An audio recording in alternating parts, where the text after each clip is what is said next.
Alright people, hey, what's up everyone, and welcome to another Gors recent Blu-ray pickups, or whatever the hell I call this. I think I call it Gors Blu-Ray slash DVD pickups. But for today, it's only going to be Blu-rays.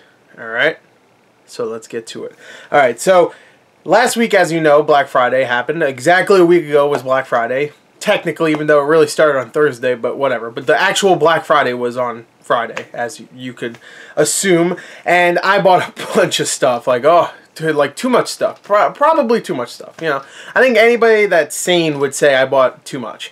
I bought maybe altogether like 25 Blu-rays that I already showed you in multiple videos, what I got at Black Friday videos, but today I actually just got another package, my last package that I thought was going to come much later. I thought this was going to come in like the first week of December. Like, I mean, like not the first week. I guess technically the second week. I thought it was going to come like the 7th or 8th. But it didn't. It came today. So it did come the first week of December. But that's not what I meant. Let's get to it. Alright, I got 10 more Blu-rays to show you. I already showed you a ton. I'm looking at them right now. You guys can't see them, but I still haven't really put them on my shelves. So I'm looking at them. They're right there. They're right there, in my view, I see them. And now I have 10 more to put up. My life is hell. I have too much stuff. There's literally no one in the world right now that's having a worse time at existing than me. I have so many Blu-rays. What's your problem? Can't get any running water? I have too many Blu-rays. Dummy. Anyway, let's get to it. Alright, I'm sure there's gonna be someone that thinks I'm serious, and I fucking am, so you're right. Look at that. You see this? That means I'm fucking serious. Anyway, let's talk about the Blu-rays I got.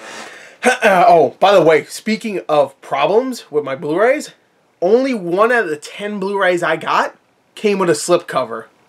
Are you serious? I paid top dollar for these Blu-rays on Black Friday when they're on sale, and you're not going to give me all of them with slipcovers?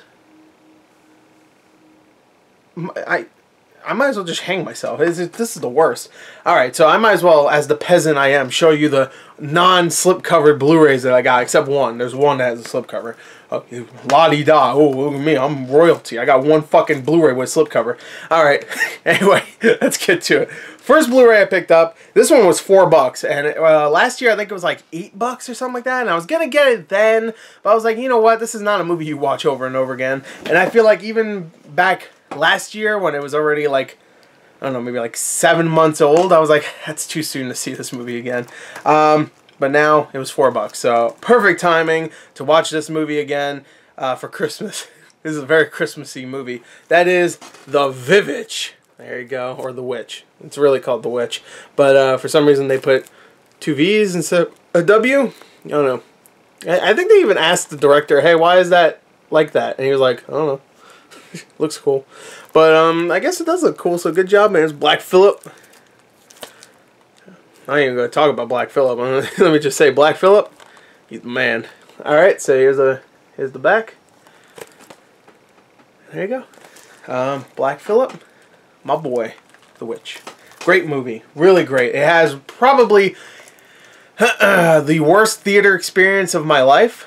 Technically not really, because, well, it is kind of, if you think about it, because, not that if you think about it, if I think about it, because you don't know my theater experiences, if I think about it, it might be the worst one because it was such a great movie and I had a shitty crowd, and most of the time when I have a shitty crowd, it's either a good movie or a bad movie, you know, if it's like a Daddy's Home 2 or a Rings or Scary Movie 5. Actually, Your Name was a bad crowd for the first 15 minutes, but then it was fine throughout the rest of the movie. But here, it was horrible throughout the entire movie. So, I'm talking about, like, bad experiences that lasted throughout the entire movie, I guess. And this one had a bad one. It was just, like, people laughing at the movie. When the movie was over, like, 4 idiots, four chuckleheads, if I'm allowed to say that, in front of me were just like talking about how shitty it was, and they all came in expecting it just to be Annabelle or some shit where it's just jump scares, and it wasn't that at all. It was actually like legit terrifying and not just like, boo, I got you.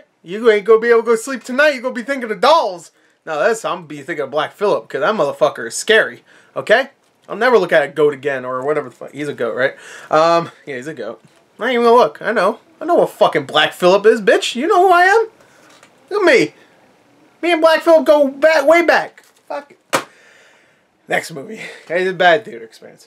Next one is Arrival. Man, I'm getting a lot of good movies here. Whew, I think this whole stack is either great films or, you know, good.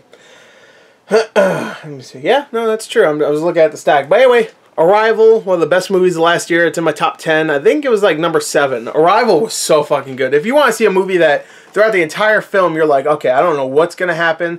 I don't really see how it could end. You just like, you're not guessing the ending because you know there's going to be a twist or something like that. It feels like it's building up to one, but you just don't know what it's going to be. And then when at the end, when it provides you with that twist, I was like, oh my God, really? I mean, it actually set it up very well throughout the entire film, and it even gave you really big hints where you should have guessed it.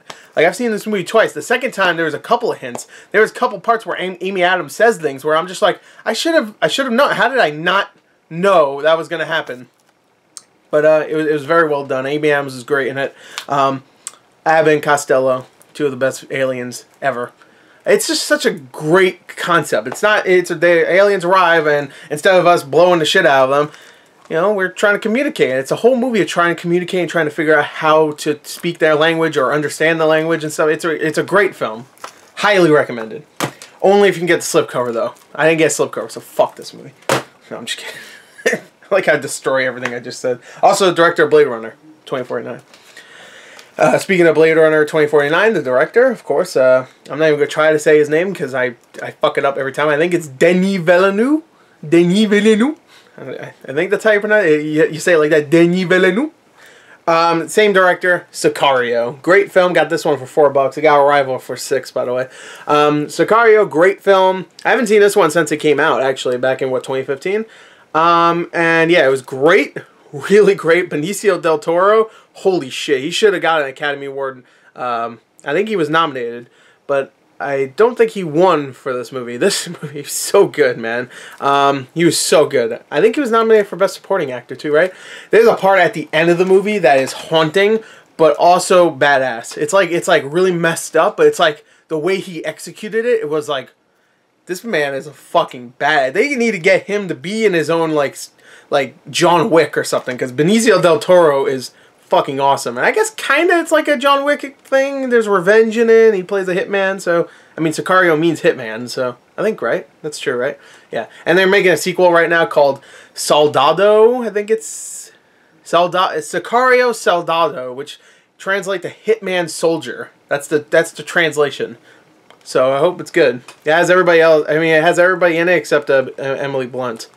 So yeah, there you go. Next, got Justice League Doom. It's one of the few DC animated movies I actually have not watched. There's a few. There's like maybe 4 or 5. But I've been trying to catch up on them, and most of them have been really good. I just watched one that was really bad yesterday, which you saw on one of my Blu-ray collection, or not collection, but one of my Black Friday videos in the past, which was Harley and, no, wait, what was it called? Batman and Harley Quinn. That was really bad. I watched that yesterday. I watched it right before I watched Underworld, and Underworld Blood Wars felt like a breath of fresh air. I was like, oh, yeah, there you go, a movie that I'm not annoyed by. This is one of the better ones I heard, and I haven't seen it. Yeah, no, I don't think I've seen it. I know the premise, so I don't think I have seen it. I don't know. Fuck it. Next one. This one I definitely haven't seen. And this one I heard wasn't that great, but, you know, Justice League just came out, and people like this character in that movie, so, whatever. Justice League, Throne of Atlantis. I heard it's okay. It's not great. I heard most of the movie isn't even about Aquaman. If you couldn't tell, it was about Aquaman. It's about just the Justice League, I think. And then I hear, like, the last half of the movie introduces Aquaman or something like that. I could be wrong, but that's one review I read was, like, half the movie's about him and then half the movie's about just the Justice League. But that's a lot. You could say that about a lot of these DC animated movies. Like, Batman versus Robin, Justice League versus Teen Titans. All these movies that have the title make it sound like it's something else really end up not really being about that. But, Throne of Atlantis.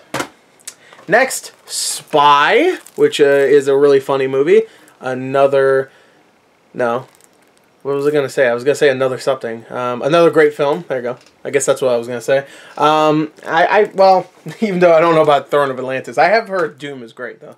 But, yeah, Spy is a really great one. I actually really enjoyed this. From the same guy that did the Ghostbusters movie, which made me really hopeful after seeing this.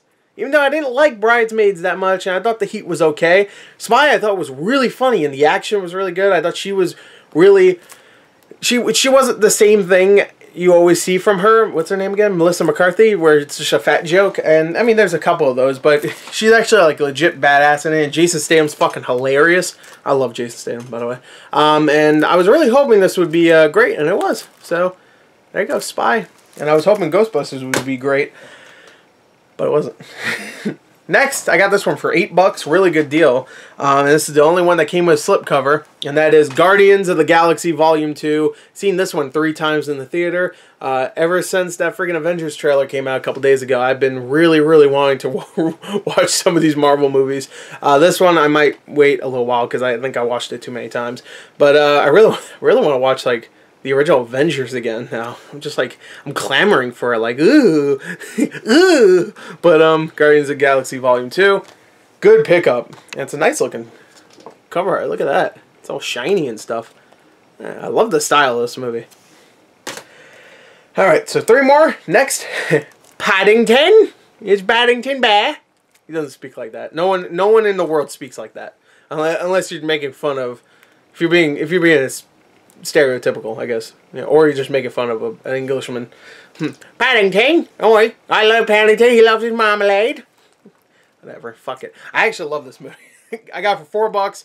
I don't care. Someone's going to make fun of me. But Paddington was a great film. Sequel's coming out soon. And I've heard it's fucking great, too. So this is going to be one of those children's series that a lot of people don't really remember in the future, at least in America. I'm sure in England they'll be like, oh, yeah, chimmery true. But... I'm sorry for all my English fans. I hate myself too. Yeah, I'll make fun of ourselves, us Americans. Pizza, you're Stramboli. That's Italian, but whatever. Fuck it. Paddington is a great film. If you don't agree, the finger. Remember what I said earlier. I'm serious. I like it. I do really like it. Paddington's great. Only problem is, I guess it doesn't come with a DVD. It doesn't even say it. Like, all these other ones at least say, like, at the top, like, it comes with a DVD and a Blu-ray and a digital HD. I guess the... Yeah, okay. The DC anime movies didn't, actually, so... I take it back. Sorry, Paddington.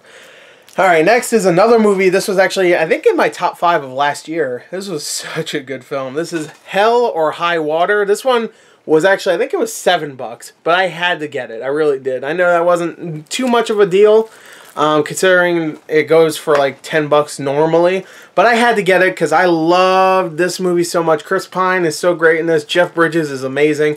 Ben Foster killed it. I love this movie. It's so good, so good. And it's like it's a modern day Western. That's pretty much what it is. And you know what? I'll take a modern day Western over not ever having another Western ever again. And the last movie for $4. I haven't watched this one in years, I guess. Years. It's been, what, 3 years since this movie came out? And I loved it when I first saw it. I loved it. It was my boy Wes Anderson. Oh, my computer just shut off. That scared me. Anyway, my boy Wes Anderson's movie, The Grand Budapest Hotel. I haven't seen this since I saw it in the theater, and I loved it when I first saw it. And I'm sure I'll love it still. So I don't even know why I brought that up. But it's really weird because it's very, very cartoonish. It's very Wes Anderson, but there's times where it gets fucking violent. Like, if I don't want to spoil it, but I remember there's certain characters, I'll just say right here, you can see all the names right there. There's certain characters that you see the names of the actors. Some of those actors get murdered horribly. And it was like, they had like really great quotes, like, Ray Fiennes' character, like I forgot his name. It's been a little while, but I remember this quote. Where he's just like he was talking about someone. He was like he said that person was shaking like a shitting dog or something like that. That was one of my favorite quotes. There's some great quotes from that movie, and some great moments. So yeah, and the boy that played Zero in this is actually what's his name in Spider-Man now, the bully. What's the bully? Flash Thompson. So there you go. A little trivia for you. I don't know if you know that. I bet you didn't. because I'm the best. Watch, I got it wrong. I'm just racist. It's like, oh no. No, I'm right. I already looked it up. But there you go. That's it. I hope you enjoyed it. I love you. New Rick and Morty reaction should be up either tomorrow or Sunday. I think Sunday, because tomorrow I'm going to be seeing a double feature of Lady Bird and Three Billboards and Lady Bird. So tomorrow I'll be busy, but I might get that reaction done tonight. So we'll see. But anyway, there you go. Hope you enjoyed it. Thank you. Until next time, goodbye. Mwah.